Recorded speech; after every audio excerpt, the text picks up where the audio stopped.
నమస్తే సార్. ఎక్కడి నుంచి వచ్చినావు? నేను కేబిహెచ్పిలో ఉంటాను. ఆల్రెడీ నేను తెలుసు. ఎందుకు వేసుకొచ్చినావు? నేను ఆల్రెడీ తెలుసు మీకు.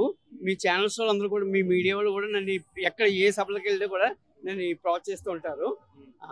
అంతేకాకుండా కరోనా టైంలో నేను చేసిన సేవకు గాను సిపి సజ్జనార్ గారి ద్వారా జూనియర్ ఎన్టీఆర్కు నాకు అవార్డు ఇచ్చి ఇలా పోలీస్ కళాబృందంలో జాబ్ ఇచ్చారు. కానీ అప్పుడు అది కూడా లేదు, శిల్పారామంలో జాబ్ లేదు. ప్లస్ దేవుడి బ్రహ్మోత్సవాలు వాటిల్లో ఉంటూ ఇట్లా బీజేపీ తరఫున ఈటెల రాజేందర్ గారు గెలవాలని సొంతంగా వచ్చినావు ఈటెల రాజేందర్ కోసం? సంతోషంగా వచ్చిన. ఎందుకంటే మల్కాజ్గిరికి మన బీజేపీ రావాలని అయోధ్య పంపించారు ఆల్రెడీ బీజేపీ వాళ్ళు. బీజేపీ వాళ్ళు ఫ్రీగా నన్ను అయోధ్య పంపించారు, ట్రైన్ టికెట్లతో సహా. ఆల్రెడీ అక్కడ హైటెక్ హనుమాన్ తిరిగాను, ఇలా షూతోనే తిరిగాను.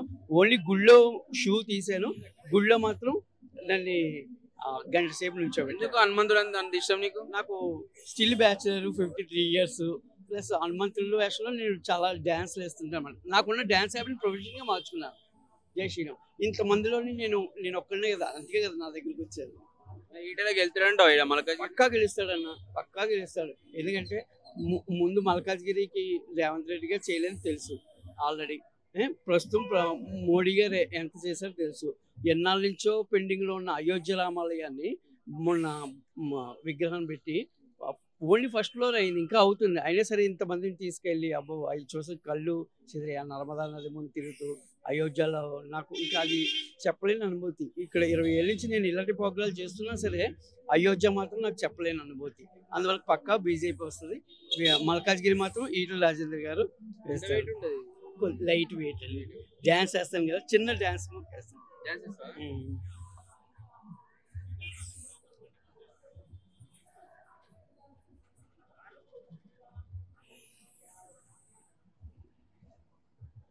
నమస్తే అన్న. నమస్తే అన్న. ఎట్లుందన్న మల్కాజ్గిరి పరిస్థితి? ఎవరు గెలుస్తారంటావు? మల్కాజ్గిరిలో ఈటెల రాజేందర్ గారు గెలుస్తున్నారన్న. ఎందుకంటారన్నా? ఎందుకు అంటున్నారు అంటే ఇప్పుడు క్యాండిడేట్లు మీకు తెలుసు ఎవరెవరు ఉన్నారు? మన కాంగ్రెస్ నుంచి సునీతా మహేందర్ రెడ్డి ఉన్నారు, బీఆర్ఎస్ పార్టీ నుంచి లక్ష్మారెడ్డి ఉన్నారు, ఇప్పుడు బీజేపీ నుంచి ఈటెల ఉన్నారు. ఇప్పుడు సునీతా మహేందర్ రెడ్డి గారు ఎక్కడ వాళ్ళు? చేవేల నుంచి వారిని ఇక్కడ తీసుకొచ్చి వదిలేశారు.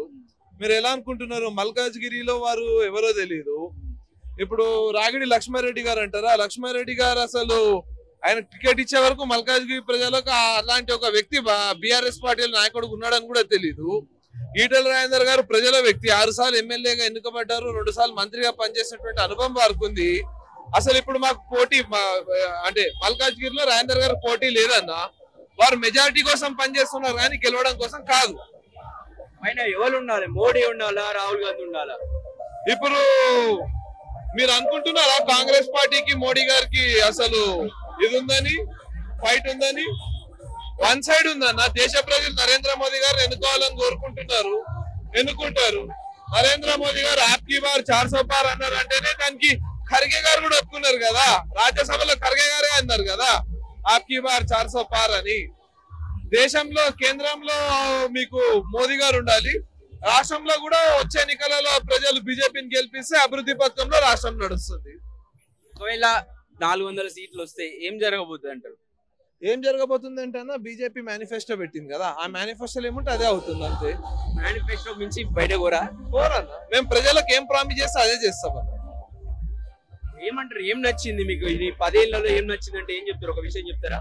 10 ఏళ్లలో ఏం నచ్చిందంటే అన్న, అగ్రవర్ణ పేదలకు రిజర్వేషన్ 10%. మొన్న ఎన్నికలలోనే మీకు తెలుసుంటే మోదీ గారు మండా కృష్ణ మాదిగ గారితో వేదిక పంచుకున్నప్పుడు మాదిగల రిజర్వేషన్లపై వారు పనిచేస్తాము, అది కూడా ఏ ప్రధాని చెప్పలేనటువంటి మాట, మండా కృష్ణ మాదిగ గారి ఆధ్వర్యంలో నేను పనిచేస్తా అని చెప్పారు. ఎస్సీ రిజర్వేషన్ అదొకటి అవుతుంది క్లాసిఫికేషన్. తర్వాత మీరు చూస్తే ఆర్టికల్ 370 రద్దు, ట్రిపుల్ తలాక్ రద్దు. అంతేకాకుండా మీరు చూస్తే రోడ్లన్నా 2014 కన్నా ముందు హైవేలు ఎలా ఉండే, ఇప్పుడు ఎలా ఉన్నాయి. మహిళా రిజర్వేషన్ 33% ఎప్పటి నుంచో బంద్ ఉన్నది, అలాంటిది ఆపింది, ఈ రోజు పార్లమెంట్ పాస్ చేసేసి. రామ మందిరము చెప్పుకుంటే పోతే టైం సరిపోదన్న, అన్ని చేసిరు మోదీ గారు. ఎవరు గెలిస్తే బాగుంటది అనుకుంటారు? ఎవరు గెలిపించుకుందాం అనుకుంటారు? మల్కాజ్గిరి పార్లమెంట్ లో 100% ఈటెల రాజేంద్ర గారే గెలవాలి, గెలిచే అవకాశం కూడా ఉంది. ప్రజలందరూ కూడా అదే విధంగా చూస్తున్నారు. వన్ సైడ్ వార్ అన్నమాట ఇది. ఎందుకు ఇంత గట్టిగా చెప్తున్నామంటే ఇవాళ ముఖ్యమంత్రిగా ఉన్న కాంగ్రెస్ పాలనలో ఉన్న రేవంత్ రెడ్డి గారు గతంలో ఎక్కడ ఉన్నారు? మల్కాజ్ గారి పార్లమెంట్ ఎంపీగా ఉన్నారు. వారు చేసిన అభివృద్ధి ఏమైనా మచ్చు తునక ఒక్కటి ప్రజల్లో మేము చెప్పడం కాదు, మీరు మీడియా ప్రతినిధులుగా వెళ్ళి అడగండి. ఆ ప్రాంతాలు మొత్తం అక్కడెక్కడ కాదు, ఇవాళ ఇక్కడ బాచుపల్లి ఏరియాల్లో కూడా స్లమ్ రోడ్లు కూడా లేవు. ఇవి మున్సిపల్ కార్పొరేషన్. ఇది మున్సిపల్ కార్పొరేషన్ ఎలా చేశారు? రోడ్లు ఏమి లేవు, నిధులు లేవు, ఏమి లేవు, కార్పొరేషన్ అయింది. అలాగే జవహర్ నగర్, మేడ్చల్, మల్కాజ్గిరిలో కొన్ని ప్రాంతాలు ఉంటాయి, మండలాలన్నీ అలాగే ఉన్నాయి. బోడుపల్ కార్పొరేషన్లుగా ఇచ్చిన 4 ప్రాంతాలు కూడా అస్తవ్యస్తంగా ఉన్నాయి. దీనిని దృష్టిలో పెట్టుకుని మీరు ఇక్కడ వక్ఫ్ బోర్డు గురించి వివిధ రకాలుగా మాట్లాడడం ఒకటి, ఇలా చూసుకుంటే ఎన్నో ఉన్నాయి. మేము చిన్న చిన్న నాయకులమైన మేమే వీటి గురించి ఎన్ని ఉన్నాయని చెప్తే పెద్ద వాళ్ళు ఎంత నిధులు ఇచ్చారు కేంద్ర ప్రభుత్వం నుంచి అనేది మేము క్షుణ్ణంగా చెప్పగలము. కాబట్టి మన భారతీయ జనతా పార్టీ నుంచి ఈటెల రాజేంద్ర గారికి 100% ఓట్లేసి గెలిపిస్తారు. వారికి రావడం కూడా మాకు చాలా ఆనందంగా ఉంది. ఇవాళ కాదు, మనకి జూలైలో మనకి రిజల్ట్ వస్తాయి. ఆ రోజు పండగ వాతావరణం అన్నమాట. ఇంకా ఏ ఇది లేదు, ఈటెల రాజేంద్ర గారు గెలుస్తారు. అంటే జస్ట్ ఒక 40 ఏళ్ల కింద తీసుకుంటే ఉన్నారు, ఇలా కాంగ్రెస్ గవర్నమెంట్ ఉన్నారు. 20 ఏళ్ల కింద కాంగ్రెస్ గవర్నమెంట్ ఉన్నారు. ఏం డెవలప్మెంట్ చేశారు? తర్వాత ఇప్పుడు వచ్చి మన మోదీ గారు గెలిస్తే ఎంత డెవలప్మెంట్ ఉందో అది ప్రజలు నిర్ణయం చేయాలా. ఇంకా 40 ఏళ్ల కింద ఎన్ని బాంబ్ బ్లాస్ట్ అయినాయి, బస్సుల దగ్గర, ట్రైన్ల దగ్గర, ఈవెన్ మస్జిద్లో కూడా బాంబ్ బ్లాస్ట్ అయింది. కానీ ఇప్పుడు ఈ 10 ఏళ్లలో ఎక్కడన్నా అయిందా? బెంగళూరులో ఫస్ట్ మళ్ళీ కాంగ్రెస్ రాగానే ఒక బాంబ్ బ్లాస్ట్ అయింది బెంగళూరులో కూడా. అది అందరు ప్రజలకు తెలుసు. మేము వాళ్ళు రావాలని కాదు, ఇక్కడ ఈటెల రాజేందర్ అన్న రావాలా, సెంటర్లో మోదీ సార్ రావాలా.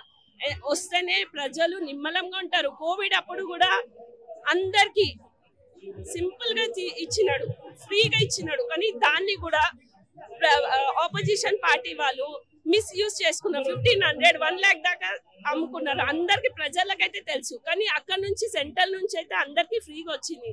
అట్లా అని కొన్ని సెంటర్స్ ఓపెన్ చేసి ఫ్రీగానే ఇచ్చినారు. తర్వాత ఇక ప్రజల ఇష్టం అన్నమాట, చెప్పలేము. మీరేమనుకుంటారు, ఎవరు గెలిస్తే బాగుంటది? మల్కాజ్గిరి ఈటెల రాజేందర్ అన్న గెలిస్తే మంచిది. అంటే ఆయనకి ముందు టిఆర్ఎస్ లో ఉండే, ఆడ నచ్చకనే బీజేపీలో వచ్చాడు.